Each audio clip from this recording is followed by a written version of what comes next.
سن لو moderate مسلمانوں اور بڑے بڑے تعلیمی ادارے چلانے والوں، کہ جن غریب بچوں کو پڑھانے کی بات کرتے ہو، پہلے ان کے ماں باپ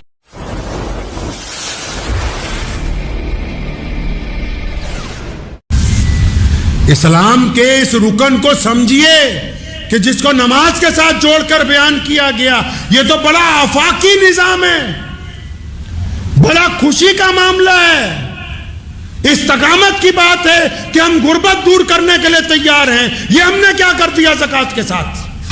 کئی تو کنجوس بن کے بیٹھ گئے نا، کنجوس کے لیے بھی اللہ رب رسول نے لعنت بھیجی ہے۔ پیسے ہیں، دل چاہتا ہے کہ خرچ دوں، مال کی محبت نے رو رکھا ہے، ہائے میرے پیسے، ہائے میرے پیسے۔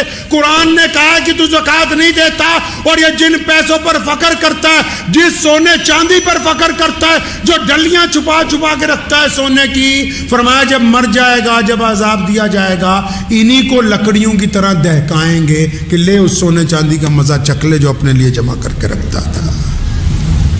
یار سسٹم سمجھ نہیں آتا۔ آپ کو بینک والا آ کے بولتا ہے کہ 1 لاکھ روپے سال دو، یہ اسکیم ہے، اتنے فائدہ ہوگا، تو یہ جو اسکیم اللہ تعالیٰ نے چلا رکھی ہے، آپ کو یہ زیادہ اچھی نہیں لگتی؟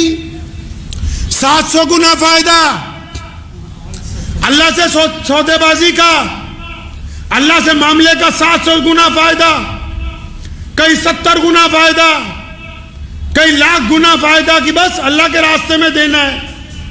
اور فائدہ کب ہونے والا ہے جی؟ یہ بینک جو آپ کے مرتے ہی آپ کے نومینی کو پیسے دے گا۔ جس بینک میں آپ کا کھاتا ہے نا، جب آپ کا انتقال ہو جائے گا، نومینی مطلب جس کا نام آپ نے بھرا ہوا ہے، اس کو آپ کے حصے کے پیسے ملیں گے، لیکن وہ جو کھاتا اللہ کے پاس چل رہا ہے، جب آپ اللہ کے حضور پیش ہوں گے، آپ کے کھاتے کی نیکیاں آپ ہی کو ملنے والی ہیں، آپ کو ملنے والی ہیں آپ کے کھاتے کی نیکیاں۔ تو ذہن نشین کر لیں اس بات کو کہ زکوٰۃ کے نظام کو رب رسول کے حکم کے مطابق ادا کریں۔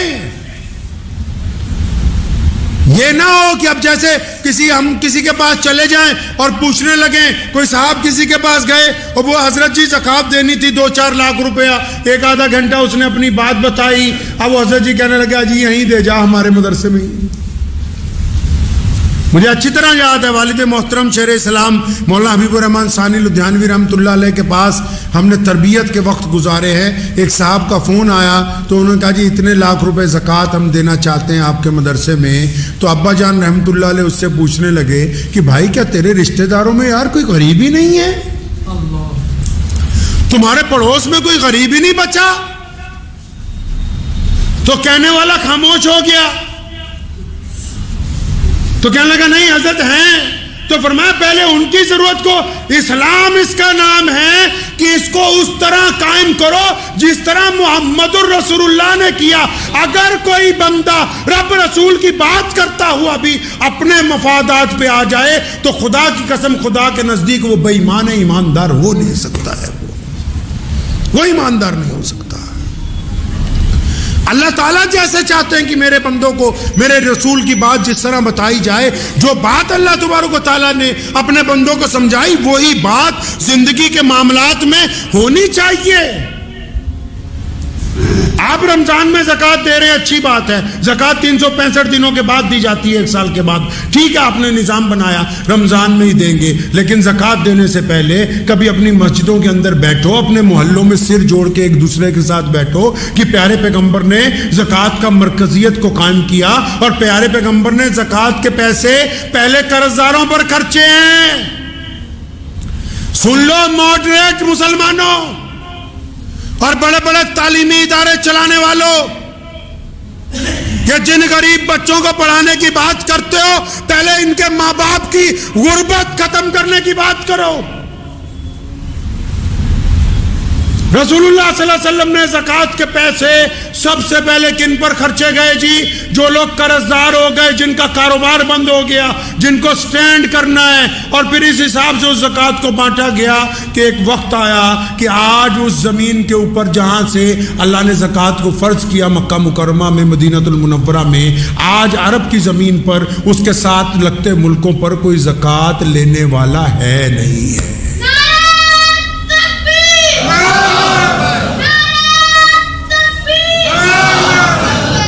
تو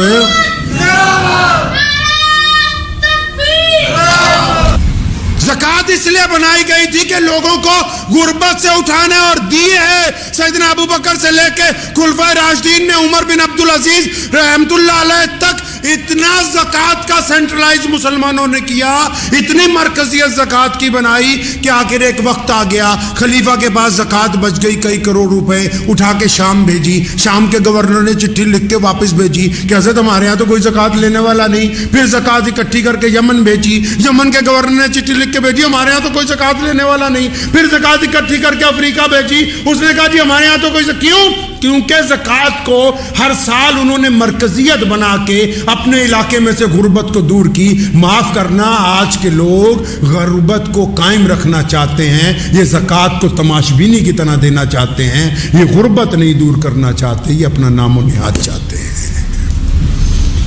یہ جتنے بڑے بڑے چودھریوں کے پاس، گستاخی کی معافی سے کہہ رہا ہوں، جو بڑے بڑے ادارے بھی بن گئے نا، ان کے اپنے مولوی بھوکے مر رہے ہیں، قرض میں ڈوبے ہوئے ہیں، سود پہ پیسے لے لے کے مرنے کے لیے تیار ہیں، خودکشیاں کر رہے ہیں، اور تم زکات کے اوپر سانپ بن کے بیٹھے ہوئے ہو کہ نہیں یہ تو پڑھائی پر۔ کس پڑھائی پر؟ اسلام نے کہا کہ جو غریب ہے اس کو اتنا دو، اتنا دو، اتنا دو کہ آئندہ سال یہ خود اپنے بچوں کو پڑھائے، یہ خود دوسروں کو زکات دے، یہ خود اپنی بیوی بچوں کا خرچ اٹھائے۔ تم چاہتے نہیں، تم کہتے ہو کہ بس غریب کے بچے کو 3 وقت مدرسے میں روٹی کھلائیں گے، اس کی غربت نہیں دور ہونے دیں گے۔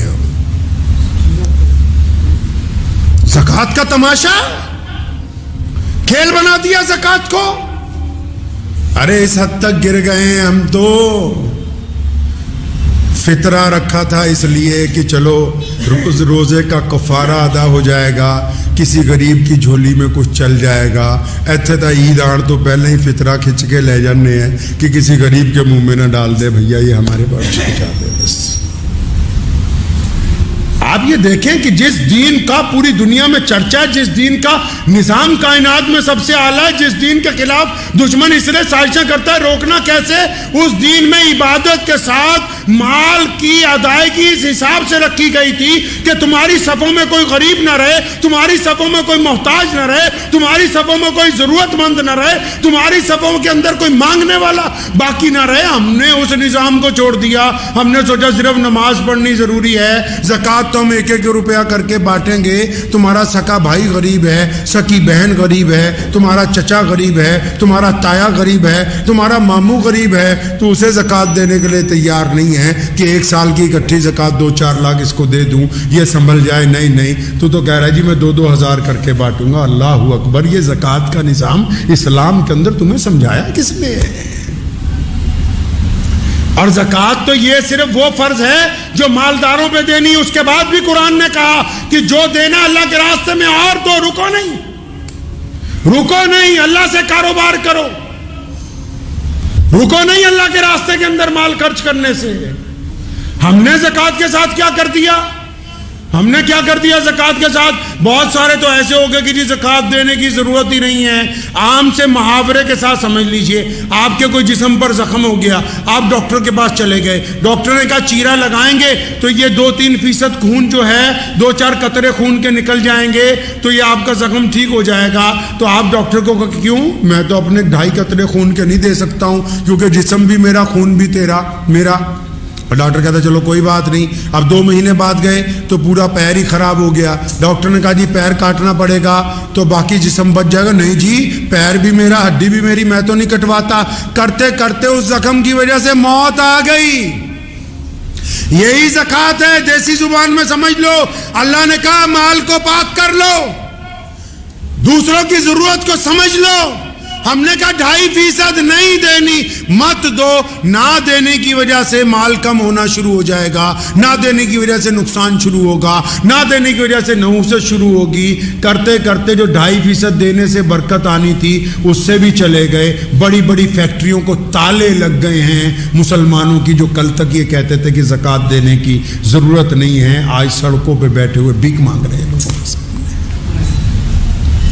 اس لیے ذہن نشین کر لیں، میرا مقصد آج کے بیان کا یہ نہیں ہے کہ ہم مدرسے والوں کو اور لوگوں کو مت دیں، لیکن زکوٰۃ کو کم از کم اپنے محلے میں تو مرکزیت بناؤ. جتنے آنے والے ہیں ان کو بھی کچھ دو، لیکن جو تمہارے پڑوسی غریب ہیں ان کو تو صاحب نصاب بنا دو. جن بچوں کے ماں باپ غریب ہیں ان کو تو صاحب نصاب بناؤ.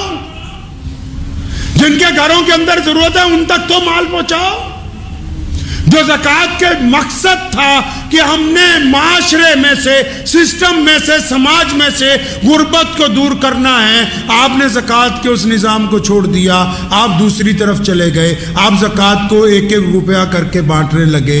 یہ زکوٰۃ کی ادائیگی نہیں ہے. اور بھی سن لو، بیپاریوں کو بھی سنا دوں درمیان میں، کئی ایسے ہیں اڑ جاتے ہیں، نہیں جی میں تو زکوٰۃ میں کپڑا دوں گا، نہیں جی میں تو زکوٰۃ میں چاول دوں گا. ایک بات بتاؤ، کسی کے گھر میں ماں بیمار ہو اور تم کہو جی میں تو زکوٰۃ میں بکرا دوں گا، اس بکرے کو تو ذبح کرانے کے پیسے نہیں ہیں اس کے پاس.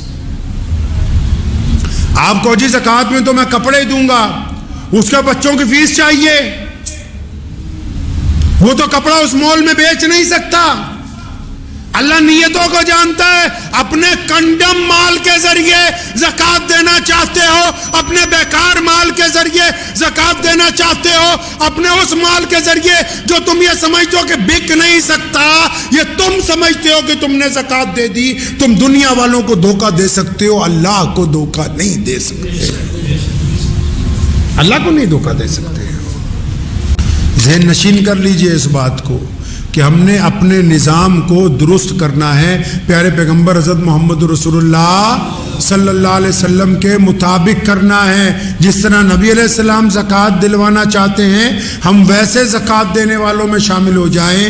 اور فطرہ جو ہے وہ روزے کا کفارہ ہے. روزے میں کئی بار کچھ نہ کچھ غلطی ہو جاتی ہے، لیکن فطرے کی دو وجوہات ہیں. ایک تو روزے کا کفارہ، دوسرا فطرہ نماز سے پہلے اس لیے ادا کرنے کے لیے حکم ہوا کہ جب تم چلو گے نا تمہیں پتا ہوگا یار آس پاس محلے میں کتنے غریب ہیں، کون سا ایسا محتاج ہے، سارا فطرہ اکٹھا کر کے اپنے گھر کا لے جا کے اس کے گھر میں دے دو گے، لفافے میں ڈال کے اس کے گھر میں ڈال دو گے. لیکن ہم نے فطرے کا بھی بنٹا دھار کر دیا. ہم نے کہا غریبوں تک تو یہ پہنچنے ہی نہیں دینا ہے، یہ تو بس تعلیمی اداروں کے اوپر لگائیں گے. وہ خدا کا واسطہ ہے، اسلام کو بدلنے کی کوشش کرو.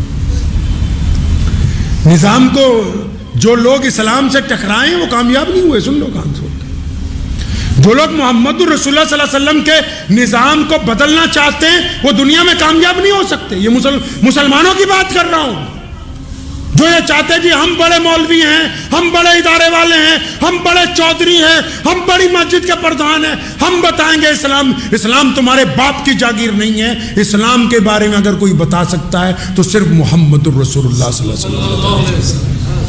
جس طرح انہوں نے کہا ہے اس طرح چلنا ہوگا.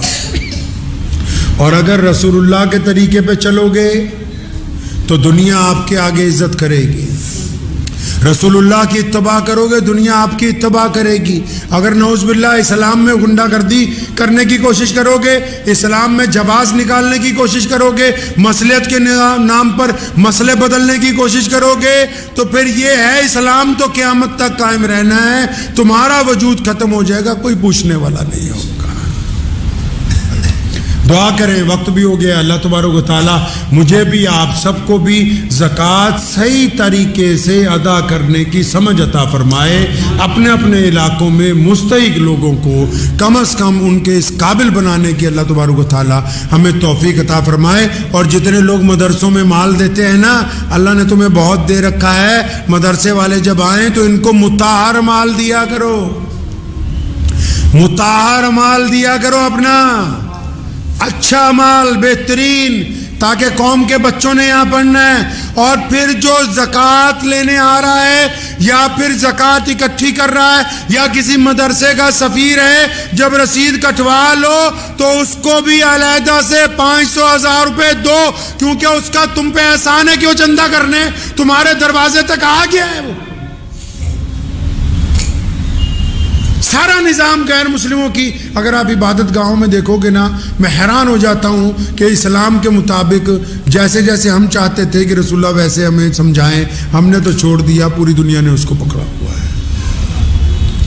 جو صاحب جو نصاب کو لینے کے لیے آپ کے پاس آ رہا ہے، زکوٰۃ اکٹھی کرنے کے لیے آ رہا ہے، اب تم نے سوچا اچھا اگر آپ ایمانداری سے اس کا بھی خیال رکھتے تو وہ بھی تمہارا مال ایمانداری سے پہنچا دیتا، کیونکہ تم ایماندار نہیں ہو تو پھر ان میں سے بھی کئی لوگ ایماندار نہیں ہیں۔ خدا کے واسطے اسلام سے کھلواڑ نہ کیجئے، اتنی پریشانیاں سر پر کھڑی ہیں، اتنے مقابلے ہیں، اتنے چیلنجز ہیں، صرف کرنا کیا ہے؟ رسول اللہ کی اتباع کرنی ہے، رسول اللہ کے حکم کے مطابق توحید پر چلنا ہے، رسول اللہ کے کہنے کے مطابق نماز پڑھنی ہے، رسول اللہ کے کہنے کے مطابق زکوٰۃ دینی ہے، رسول اللہ کے کہنے کے مطابق روزہ رکھنا ہے، رسول اللہ کے کہنے کے متعلق حج کرنا ہے۔ صرف رسول اللہ کے کہنے پر چل جاتے تو عزتیں ہمارے قدموں میں ہوتی، ہم نے اپنے تھوڑے تھوڑے مفاد کے لیے نعوذ باللہ صلی اللہ علیہ وسلم کے احکامات کو چھوڑا، جب ان کو چھوڑا تو ہم کہیں کے نہیں رہے، دنیا نے ہمیں چھوڑ دیا ہے۔